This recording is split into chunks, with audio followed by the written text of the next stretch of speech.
Hey guys, what is going on? It's Psycho Designs, and it's official. I am now doing Photoshop tutorials, and today I'm going to show you how to build up this image from scratch. We're going to start off with the font Abode, which I think it's pronounced. I hope it's pronounced that way. There's going to be certain effects on the actual font, so we're going to have to get through the actual from. We're going to start with the font and just add the effects. So we're just going to start off with this, just an ordinary font, and then we're going to add the color on.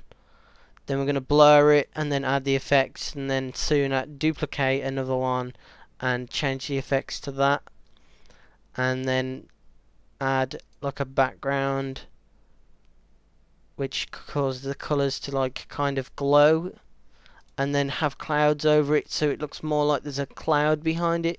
So, and then that's the finishing touch, and there you go, that's the image. So if I just create a new document, 1920 by 1200, which is the size of my screen, but you can choose whatever you want. So first of all, we got a white background. What do we need to do? Obviously invert it or paint it black. You can do whatever, but I just press Control and I, which quickly just changes it black. If it doesn't work when you do it, you need to select the layer first. It should select the layer as soon as you make a new document, but first of all we're going to have to create a new layer. Have this layer selected and create a white font, and put whatever you want. And I'm going to put my logo in again, and then expand it to how much I want it. And once I've got a font at a reasonable size, it's not directly in the middle. So here's another trick that I want to show you. If you press Control A, it's a quicker way of basically control clicking the background. So basically it just selects the box around.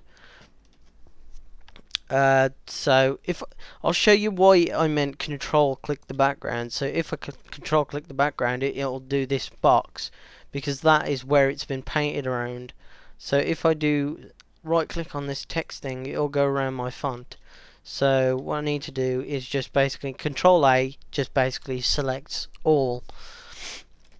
Carrying on, now that we've selected everything in the box, we need to have the maneuver tool or move tool by pressing V or whatever you like.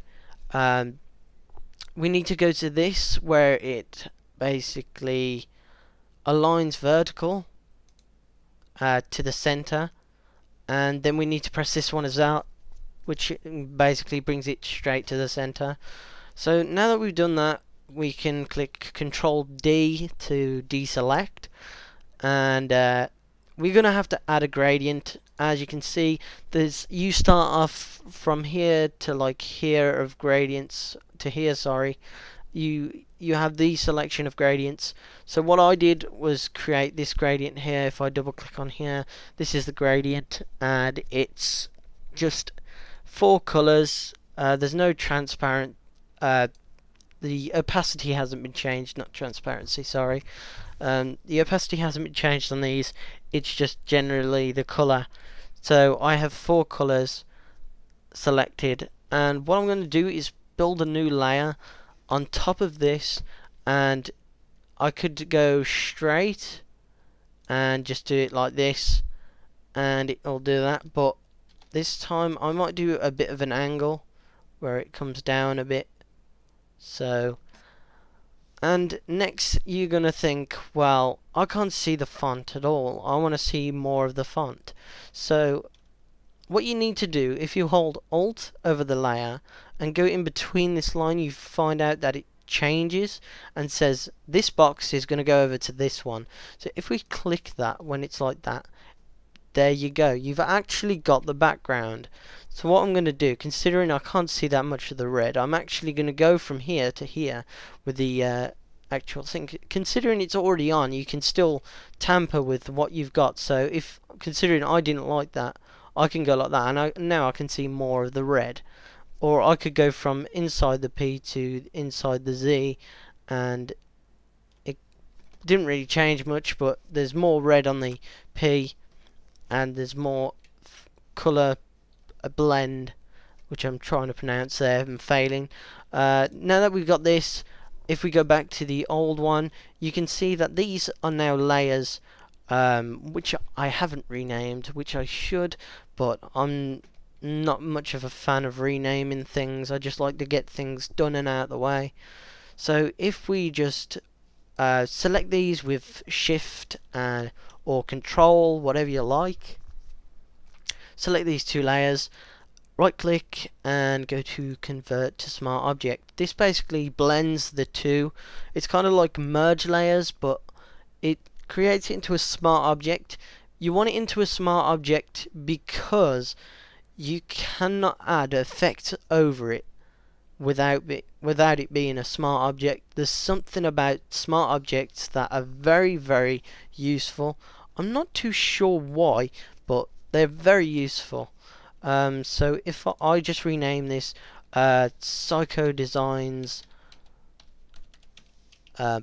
Blur 01, and no, I'll just call it Psycho Designs 01, and then if I click Control J for Jack, and I rename this one, I can just double click here and just change that to 2. Now that your logo has been duplicated twice, what you need to do first of all is change your bottom layer and make sure it's blurred to 5.5. So what I'm going to do here is just click this quickly, go to Filter, Blur, go to Gaussian Blur, and what we're going to do is have it not 100 pixels, that's saved for later. As it's shown, that is what it looks like. It doesn't look that half bad, but we still do need some kind of effect on that font. But what we're going to do here is at 5.5, so it kind of gives that kind of glow in the background instead of using an actual glow. So we've actually got that.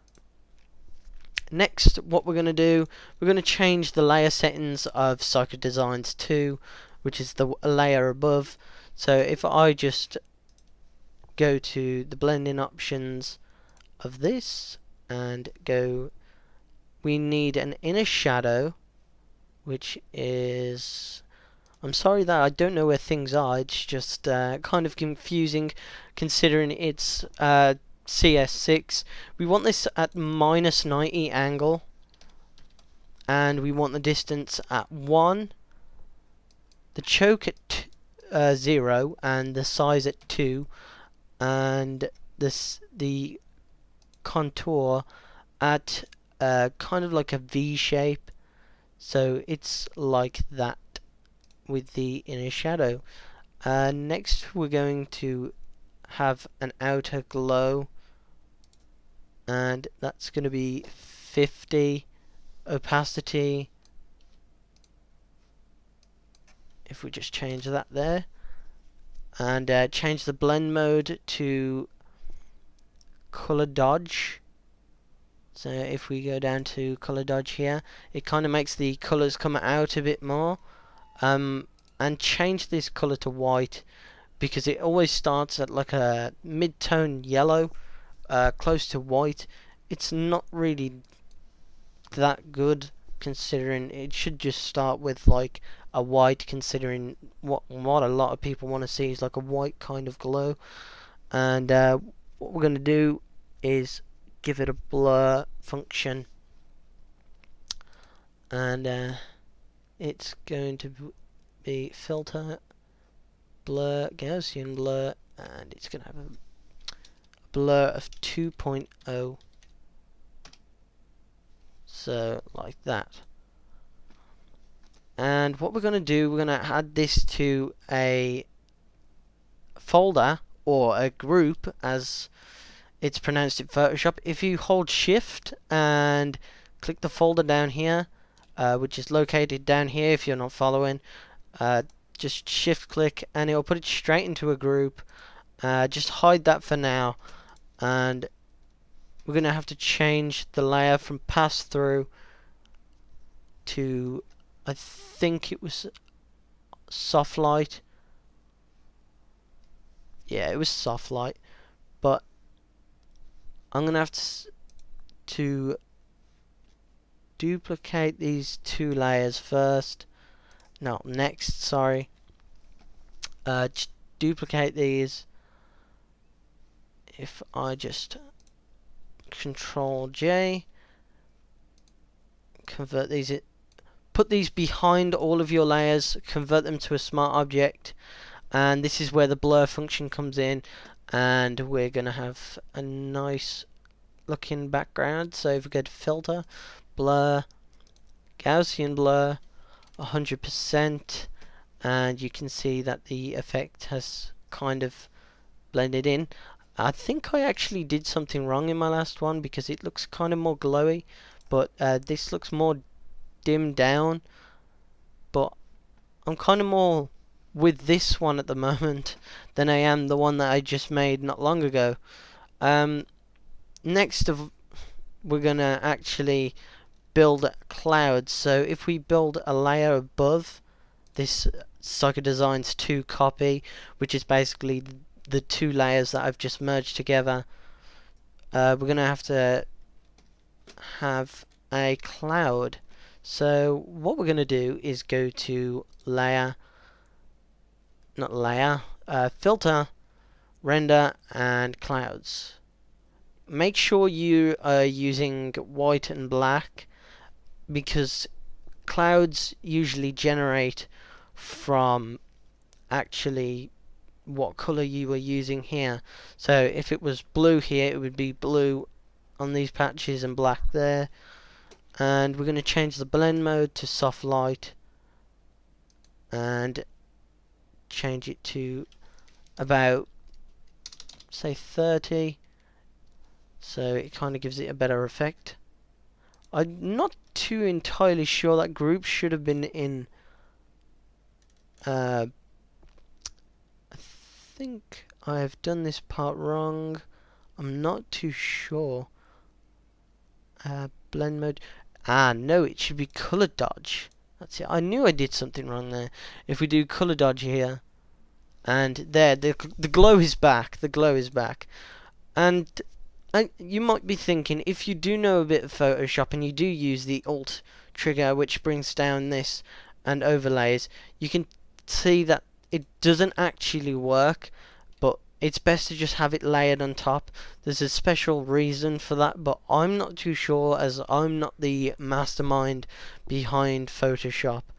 But if I just scroll down here, because I am learning at the same time. I can't remember this off by heart, but I do a couple of tutorials now and then, which are like step by step, but I'm just making them into quite a long video so you can catch up and understand what is going on. And this isn't really made for YouTube. This is just made for my friends online that just say, dude, you need to make some tutorials because I want to know how you do some of your stuff. I showed this image to someone and they said, do a tutorial on it, and I was like, okay then. So we've got the blur from now on, and what we're going to do, we're going to add a drop shadow to, I think it's this one, Psycho Designs 1, which is the one at the bottom. We're going to blend in options, and we're going to add a drop shadow. It's going to be at 90 degrees, and I want it at 23% opacity. We're going to change the distance to 21 and have the size at 9. And there you go. That is the finished piece. I hope you enjoyed this episode of Photoshop tutorials from Psycho Designs. If you really want to see more, please like and subscribe to me. I'm going to be getting an intro soon. I don't know whether I'm going to go online and look for some tutorials on building up a little intro for me to show that I do designs, I do tutorials and gaming videos, but I'm hoping to see that you all enjoyed this video and give it a thumbs up, and I really did hope to see that you goddamn headbutt that like button and smash that fucking subscribe button. Thanks for watching. I hope you enjoyed this episode. I'll see you later. Bye.